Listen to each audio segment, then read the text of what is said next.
Student, आज हम लोग अकाउंट्स में सब्सिडरी बुक के बारे में पढ़ेंगे। सब्सिडरी बुक क्या कहलाता है? सब्सिडरी बुक का मतलब होता है हम अपने अकाउंटिंग प्रोसेस को फॉलो करने के लिए कुछ स्पेसिफाई बुक को बनाते हैं, उसको हम लोग सब्सिडरी बुक के नाम से जानते हैं। सब्सिडरी बुक को हम लोग इस तरह से डिवाइड कर सकते हैं। सबसे पहले आता है हमारा कैश बुक। कैश बुक उस बुक को कहते हैं या उसमें वो इंफॉर्मेशन पुट की जाती है या डाली जाती है जो कैश किसी भी ऑर्गेनाइजेशन के कैश ट्रांजैक्शन को रिप्रेजेंट करता है। कैश बुक को हम लोग फिर 3 हिस्सों में बांट देते हैं, सिंगल कॉलम,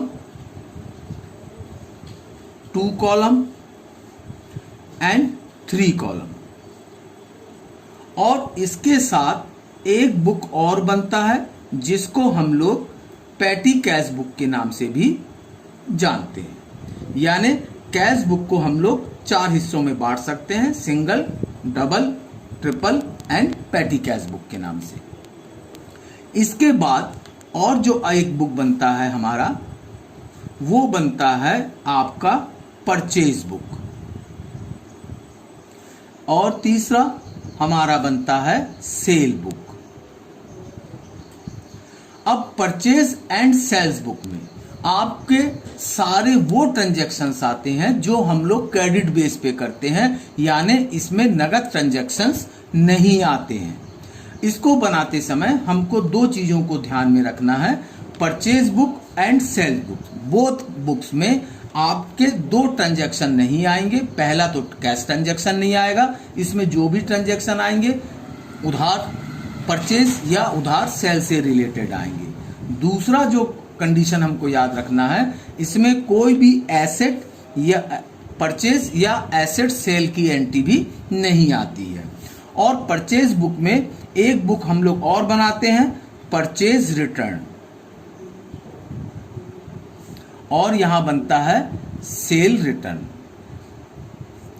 तो इसके कुल मिलाकर इस सब्सिडरी बुक में हम लोग कैश बुक में 4 पार्ट देख रहे हैं, और परचेज और सेल बुक में purchase return, purchase book, purchase return book, sales book और सेल्स रिटर्न बुक बनाते हैं हम लोग। इसको बनाने के लिए जो आपके फॉर्मेट होते हैं कैश बुक के, तो सिंगल कॉलम का जो फॉर्मेट होता है आपका, सिंगल कॉलम के फॉर्मेट को हम लोग वैसे ही बनाएंगे जैसे कि हम लोग ने लेजर में देखा था।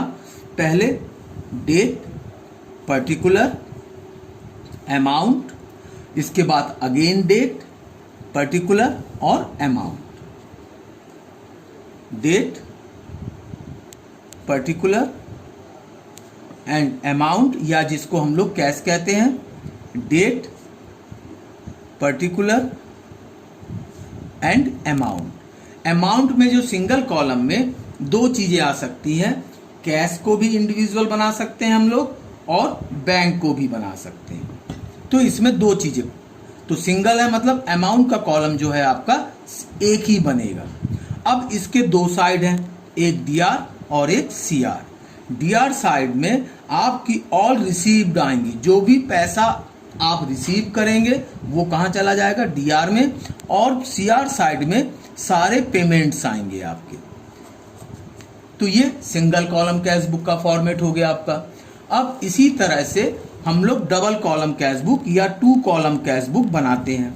अब 2 कॉलम से मतलब है कि बाकी फॉर्मेट तो वही रहेगा, बट जो अमाउंट का जो कॉलम है वो 2 बन जाएगा। डेट, पर्टिकुलर, अमाउंट के 2 कॉलम, तो डेट, पर्टिकुलर,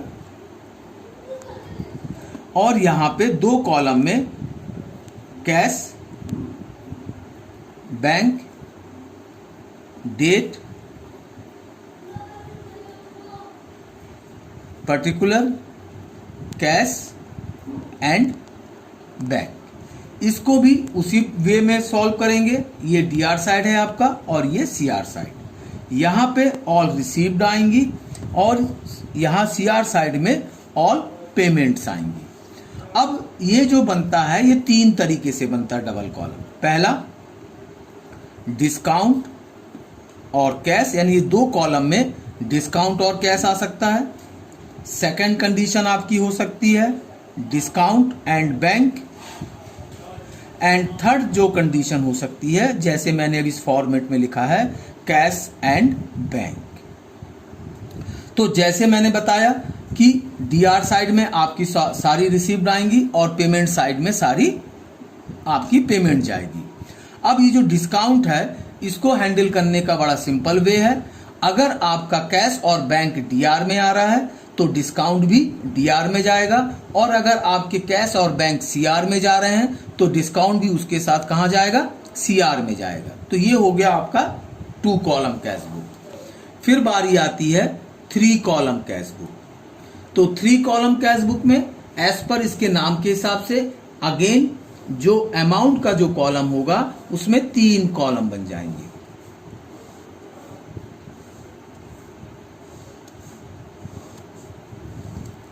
डेट, पर्टिकुलर,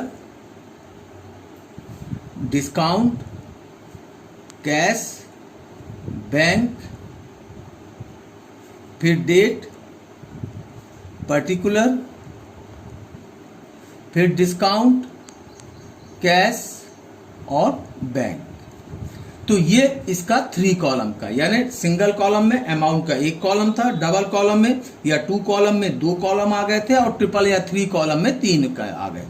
इसको भी हैंडल करने का वही तरीका है। ये इसका डीआर साइड, ये इसका सीआर साइड। यहाँ पे ऑल रिसीव्ड आएंगी और यहाँ सीआर साइड में ऑल पेमेंट्स आएंगी। अब इसमें एक वर्ड यूज होता है कॉन्ट्रा एंट्री। कॉन्ट्रा एंट्री का मतलब होता है इस तरह की एंट्री जिसका इफेक्ट डीआर और सीआर में एक साथ आता हो, पहला, और दूसरा वो कैश और बैंक को इफेक्टेड करता हो एक साथ। अब जैसे मैं अगर एक एज्यूम कर लूं कि 10 जनवरी 2000 को मैंने कैश डिपॉजिट किया बैंक में। अब कैश डिपॉजिट किया मैंने बैंक में, तो जनरल एंट्री क्या बनेगी, bank account debit to cash. अब यहां पे क्या आएगा, टू कैश, बैंक कॉलम में 2000 रुपए आ गए।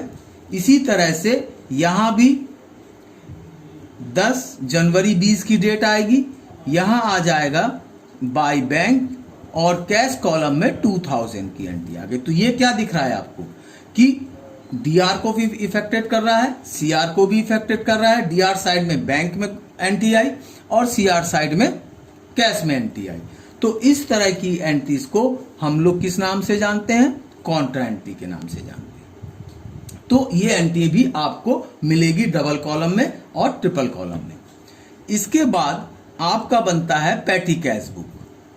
पैटी कैश बुक क्या चीज है, पैटी कैश बुक जो है एक किसी भी ऑर्गेनाइजेशन के लिए जो उनके छोटे फुटकर खर्चे होते हैं उनको मेंटेन करने के लिए जो कैश बुक बनाया जाता है उसको हम लोग क्या कहते हैं, पैटी कैश बुक कहते हैं। पैटी कैश बुक का यहां पे अमाउंट रिसीव्ड और इसके बाद डेट, फिर पर्टिकुलर, टोटल अमाउंट, और एज पर यूजुअल क्वेश्चन के हिसाब से हम बाकी जो कॉलम अपने हिसाब से बना लेते हैं। हाँ, एक बात याद रखेंगे, जो लास्ट कॉलम है उसको आप अदर कॉलम्स एक्सपेंसेस के नाम से बनाएंगे।